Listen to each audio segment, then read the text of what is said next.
আসসালামু আলাইকুম। এখন তো আমড়ার সিজন।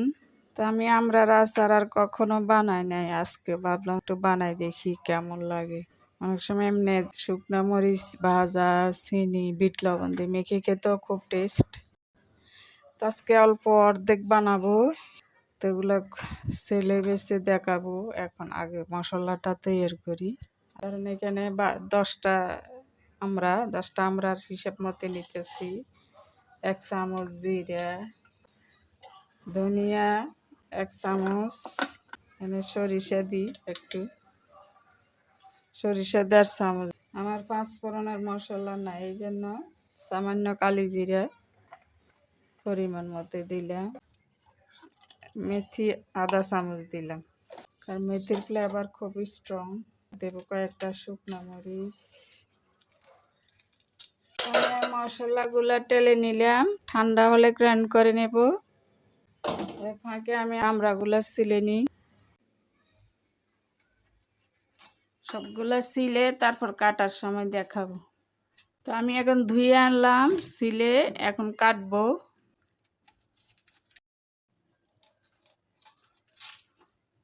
আমি কেটে কেটে নিব, এইভাবে দেখেন, এভাবে কুচি কুচি করে দেব পরে, কারণ সিদ্ধ হতে অনেক সময় লাগবে।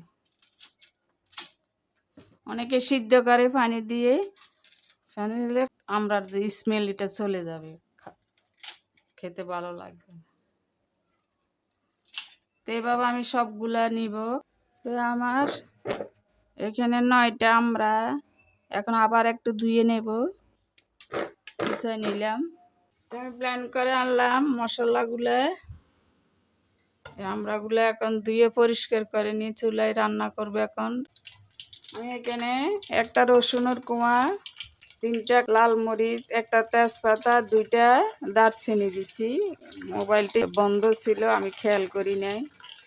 এখন এগুলো একটু ভেজে নিচ্ছি, রসুনগুলো, কাঁচামরিচ, লাল মরিচগুলো একটু ভেজে তারপর আমড়াগুলো দিয়ে দিই। আমি আমড়াগুলো দিয়ে দিচ্ছি।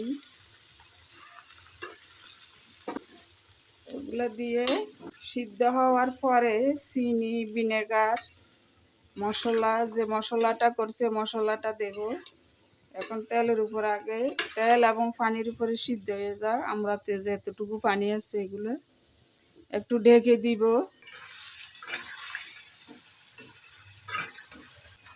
2-3 মিনিট লেগেছে, এখন একদম সিদ্ধ হয়ে গেছে। এবং আস্তে আস্তে জালটা, আর অনেকে বলে সিদ্ধ পানি দিয়ে আবার সিদ্ধ করে। পানি দিয়ে সিদ্ধ করলে আমড়ার যে টেস্ট, আমড়ার যে ফ্লেভার, এটা থাকবে না। এই জন্য আমি আমড়ার যতটুকু পানি ছিল অতটুকুতে সিদ্ধ হয়ে গেছে। এখানে প্রায় আমার 250 গ্রাম সে আর একটু কম, 200 গ্রাম চিনি লেগেছে, লাগলে আরও দিতে হবে। একটু লবণ, যেহেতু আচার একটু টেস্টিং সল্ট দিলাম খাওয়ার স্বাদের জন্য।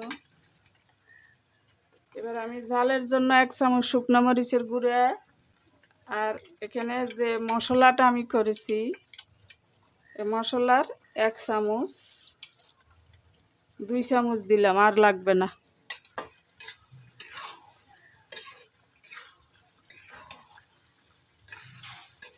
আর একটু লেবু রস দিই। এখন একটু ঘন ঘন নাড়া লাগবে। মশলাটা দেওয়াতে সুন্দর একটা ফ্লেভার এসে গেছে। এবার আমি ভিনেগার দিচ্ছি। ভিনেগার 1 চামচ দিলাম। সামান্য একটু হলুদের গুঁড়া দিচ্ছি। হলুদের গুঁড়াটা হচ্ছে রোগ প্রতিরোধ ক্ষমতা বাড়ায়, কালারটা সুন্দর আসবে। যেহেতু আচার সংরক্ষণ করা লাগে, এই জন্য হলুদের গুঁড়াটা দিলাম। এবার একটু ঢেকে দিব, ভালো করে সিদ্ধ হয়ে নুক। আর ভিনেগারের পানি, আমড়ার পানি আর একটু টানবে। তো আমার হয়ে গেল আমড়ার আচার। তো আমি এখন কড়াই সহকারে রোদে শুকাতে দিয়ে রাখবো। রোদে বসাতে বসাতে 2-3 ঘন্টা পরে যখন রোদ কমে যাবে, আচারও ঠান্ডা হয়ে যাবে, ভিতরে সব মশলাগুলো ঢুকবে।